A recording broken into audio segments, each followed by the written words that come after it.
देखो भाई, आज हम बात करेंगे डी फार्मा सेकेंड ईयर का। सब्जेक्ट नंबर ये है 4। सबसे पहले फार्माकोलॉजी थी। नंबर 2 पे community pharmacy and management. Number 3 पे biochemistry and clinical pathology. Number 4 पे हॉस्पिटल एंड क्लिनिकल फार्मेसी। अब आ जाओ इसके सिलेबस पे क्या क्या टॉपिक है देखते हैं। नंबर 1 है हॉस्पिटल फार्मेसी।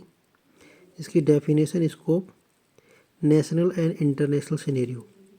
6 घंटा हम पढ़ाने पूरा यूनिट, ठीक। नंबर 2 पे ऑर्गेनाइजेशनल स्ट्रक्चर, ठीक है, मतलब कि कैसे कैसे बनानी है अंदर हॉस्पिटल के फार्मेसी की दुकान, उसके बारे में ही। नंबर 3 है प्रोफेशनल रेस्पॉन्सिबिलिटीज, मतलब क्या क्या जिम्मेदारी हॉस्पिटल में वो काम करने वाले फार्मासिस्ट की। क्वालिफिकेशन एंड एक्सपीरियंस रिक्वायरमेंट, मतलब इसका मतलब ये है कि हॉस्पिटल में कोई फार्मासिस्ट है तो उसका क्या क्वालिफिकेशन होनी चाहिए, कितना एक्सपीरियंस होना चाहिए। जॉब स्पेसिफिकेशन, इसके बारे में मेरे को ज़्यादा जानकारी नहीं। वर्कलोड रिक्वायरमेंट, मतलब कितना काम करना है हॉस्पिटल फार्मासिस्ट को, कितना आराम करना है, कितनी और अपने स्टाफ रखना है, ये सब बारे में। इंटर प्रोफेशनल रिलेशनशिप, मतलब उसको अपने स्टाफ से और मरीजों से किस तरीके से रिलेशन रखना है, उसके बारे में। इसमें अगला topic good pharmacy practice in hospital, मतलब कि अपना काम अच्छे से करना, बस उसी के बारे में। Hospital pharmacy standard, hospital pharmacy की मानक क्या क्या उसके बारे में ही। FIP बेसल स्टेटमेंट, AHSP, इसके बारे में बताना। FI की फुल फॉर्म बहुत आती है। Introduction to NAQS guideline and NABH accreditation and role of pharmacist, ये इतने टॉपिक हैं, ठीक। दूसरी यूनिट में है different committee in the hospital, hospital में कौन कौन सी और कई तरह की कमी होती हैं कमेटी, उनके बारे में बताना। इसकी pharmacy and therapeutic committee, PTC बोलते हैं इसको। ऑब्जेक्टिव बताना इसके, कंपोजिशन एंड फंक्शन। दूसरी है hospital formulary, definition, procedure for development and use of hospital फार्मूलरी, मतलब कि एक किताब होती है इसमें बहुत सारी दवाई लिखी रहती है, उसके बारे में ही, ठीक है। इसी में अगला टॉपिक बनेगा इन्फेक्शन कंट्रोल कमेटी, इन्फेक्शन को जो कंट्रोल करने वाली कमेटी होती है हॉस्पिटल में, उसके बारे में। इस रोल ऑफ फार्मासिस्ट, मतलब इसमें फार्मासिस्ट का रोल क्या है इसको रोकने में। अगर लिख रहे हो एंटी माइक्रोबियल रेसिस्टेंट, इन सब को रोकने के बारे में एक फार्मासिस्ट की क्या भूमिका निभानी है, उसके बारे में। चौथी unit supply chain inventory control, मतलब कि दवाई को कैसे, किससे मंगाना, कैसे मंगाना, उसको कैसे इन्वेंट्री कंट्रोल करनी है, मतलब कौन सी दवाई कम पड़ रही, कौन सी ज़्यादा है, कितनी मंगानी, कैसे कैसे, उसके बारे में चैप्टर है। Prevention of drug list, preparation of drug list, कौन कौन सी दवाई मंगानी उसकी लिस्ट तैयार करनी है। हाई रिस्क ड्रग, जो हाई रिस्क वाली वो emergency drug, schedule H1 drug, NDPS narcotic drug and psychotropic substance drug, reserve antibiotic. इसी में दूसरा procedure of drug purchase, drug को कैसे खरीदना उसका प्रोसीजर बताना। ड्रग सिलेक्शन, ड्रग कैसे सिलेक्ट करनी है, कौन सी मंगानी है नहीं मंगानी। शॉर्ट टर्म, लॉन्ग टर्म, मतलब थोड़े दिनों के लिए, ज़्यादा दिनों के लिए, जो भी है। Tender, tender process, quotation, tender process मतलब कि दवाई वही मंगाने के बारे में इसका टेंडर रहता है, उसके बारे में। कोटेशन, मतलब कोई चीज़ मंगानी तो उसकी पूरी, किससे मंगा रहे हो उसकी पूरी लिखित में लेटर टाइप को रहता है, उसके बारे में है ये। Inventory control technique, economic order quantity, EOC, इसकी फुल फॉर्म बहुत आती है। Reorder quantity level, inventory turn over, ETC, ये बताना है इसमें। Inventory management and central drug store of central drug store, inventory management देखना ऑफ सेंट्रल ड्रग स्टोर, जो कि हॉस्पिटल में सबसे मेन फार्मेसी की दुकान है, उसका इन्वेंट्री मैनेजमेंट देखना। इसमें स्टोरेज कंडीशन, दवाई कैसे कहाँ रखना, जैसे फ्रीज में रखने वाली दवाई फ्रीज में रखो, बाहर रखने वाली बाहर रखो। मेथड ऑफ स्टोरेज, स्टोरेज करने की कौन कौन सी विधि है। डिस्ट्रीब्यूशन, दवाई कैसे बांटी है। मेंटेन कोल्ड चेन, मतलब दवाई को ठंडे में रखना, कितने टेम्परेचर उसको मेंटेन करना। Device use for cold storage, जैसे कि refrigerator, ILR, walk in cold rooms, ETC। FEFO, first exit first out, first in first out, ये सब है। फर्स्ट एक्सपायरी दिखे, फर्स्ट एक्सपायरी फर्स्ट आउट। इसमें expiry drug removal of and handling, जो drug expire हो रही है उन्हें हटाना और उनको हैंडल करना। एंड डिस्पोजल, उन्हें नष्ट करना। डिस्पोजल ऑफ नारकोटिक, दवाइयों को कैसे नष्ट करोगे वो बतानी है। साइटोटॉक्सिक ड्रग, इसमें आगे documentation, purchase and inventory. Documentation मतलब लिखाई पढ़ाई अपनी जो सब कुछ कागजी कार्रवाई वो पूरी करनी, कैसे कैसे करनी है वो बतानी है। नंबर 5 पे ड्रग डिस्ट्रीब्यूशन, ड्रग कैसे बांटनी है। इसमें drug distribution in patient out patient, मतलब कि जो मरीज भर्ती हैं उनके लिए दवाई कैसे देनी है, और जो ओपीडी में आए हैं डॉक्टर को दिखा के चले जाएँ उनको कैसे देनी है ये बताना। डेफिनेशन बतानी है। एडवांटेज डिसएडवांटेज, फ़ायदे नुकसान बताने of individual prescription order method. Individual prescription order method के एडवांटेज डिसएडवांटेज बताने, डेफिनेशन बतानी।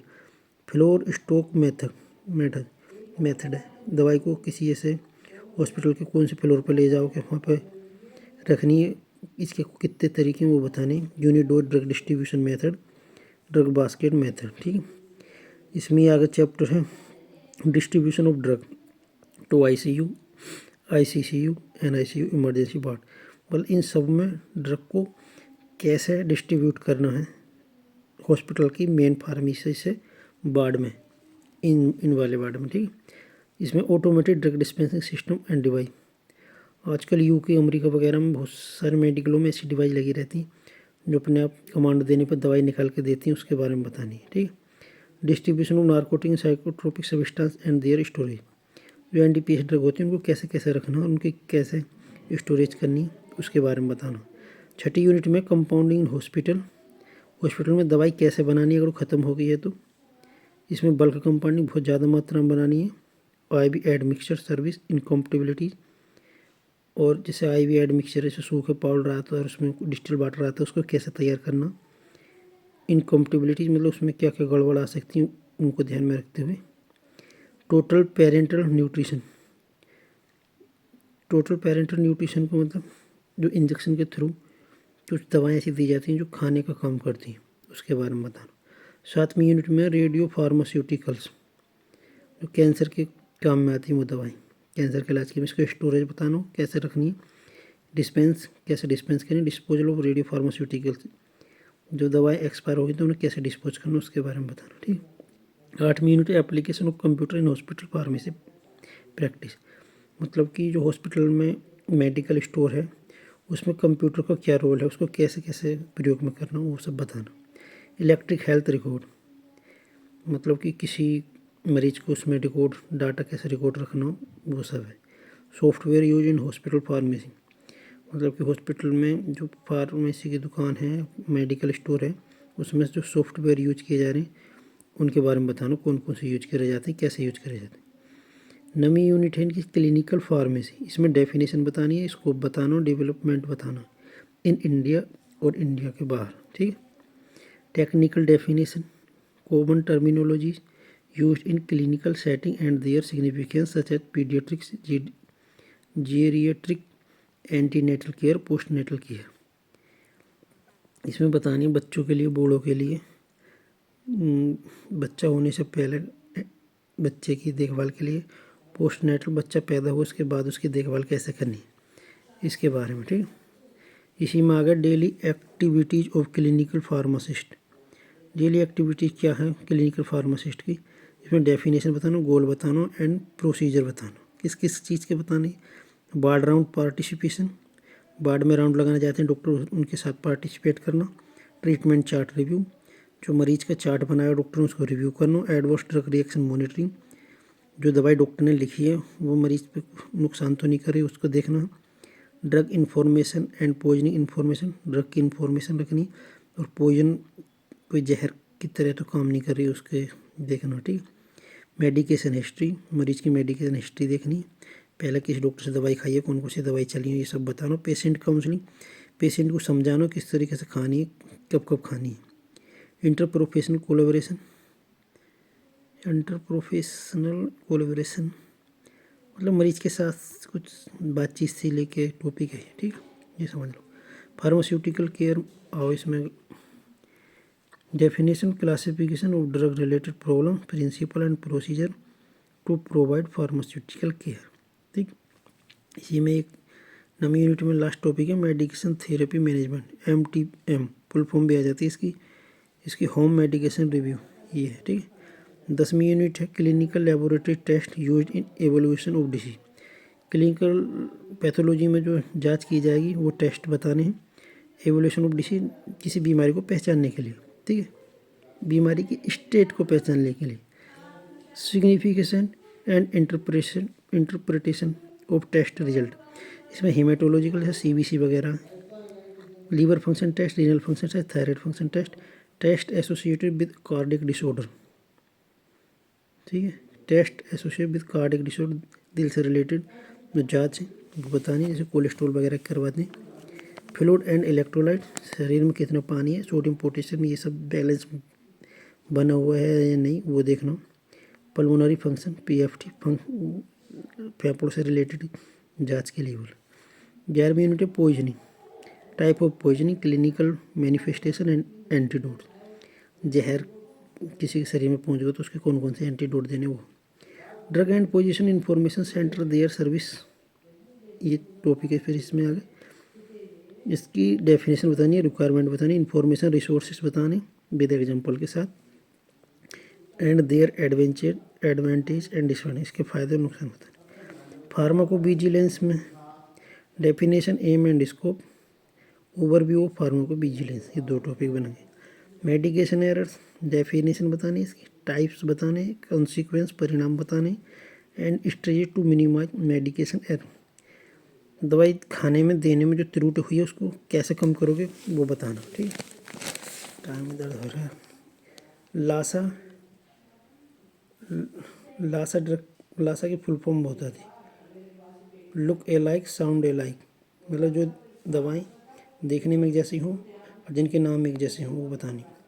Tallman lettering as per ISMP, LASA की फुल फॉर्म तो 100% पता होनी चाहिए, 90% चांस मानो। ड्रग इंटरएक्शन, इसके बारे में बताना, definition, type, clinical significance of drug interaction. बस इतनी 13 चैप्टर है इसमें, 3 एक बार पढ़ो बस, ज़्यादा से ज़्यादा 2 बार पढ़ लो, पास हो जाओगे आराम से, कोई दिक्कत वाली बात नहीं, ठीक है। अब हम बंद करते हैं, फिर अगली वीडियो अगले सब्जेक्ट पर बनाएंगे, ठीक है। फार्माकोथेरेप्यूटिक्स है इसके बाद में, नहीं इसके बाद में फार्मेसी लॉ एंड एथिक्स, ठीक। अब इतने रहना, ठीक है भाई। मेरे चैनल सब्सक्राइब भी करें।